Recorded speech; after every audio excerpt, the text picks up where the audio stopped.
नमस्कार दोस्तों, online education में आपका स्वागत है। मैं हूं आपके साथ में दिनेश महावर। आज हम बात करने वाले हैं ट्रिक की।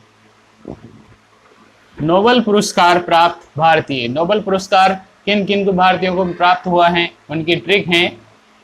ट्रिक याद रखनी है, रवि सर हमारे सुबह आम नाबिके। बस इतना सा याद रखना है, रवि सर हमारे सुबह आम नाबिके।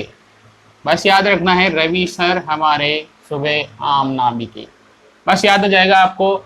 वे सभी जो नोबेल पुरस्कार प्राप्त भारतीय हैं उनके नाम। रवि से याद रखना है रविंद्रनाथ टैगोर। रविंद्रनाथ टैगोर कब प्राप्त हुआ है? 1913 को नोबेल पुरस्कार प्राप्त हुआ है। सर से याद रखना है सर चंद्रशेखर वेटरमन। याद रखना है इनको मिला है 1930 को। और हर से याद रखना है हरगोविंद खुराना। हरगोविंद खुराना 1968 को प्राप्त हुआ है। और मारे से याद रखना है मदर टेरेसा 1979 को प्राप्त हुआ है इनको नोबेल पुरस्कार। आम से याद रखना है अमर्त्य सेन। इनको अर्थशास्त्र के विषय में 1998 को प्राप्त हुआ है। और ना से याद रखना है वी.एस. नायपाल 2001 को प्राप्त हुआ है।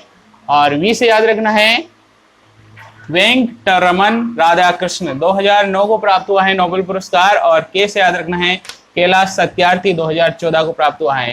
तो ट्रिक है रवि सर हमारे सुबह आम ना बिके। बस याद रखना है रवि सर हमारे आम ना बिके। रवि सर हमारे आम ना बिके। ट्रिक याद हो जाएगी तो आपको इन सभी के नाम याद हो जाएंगे।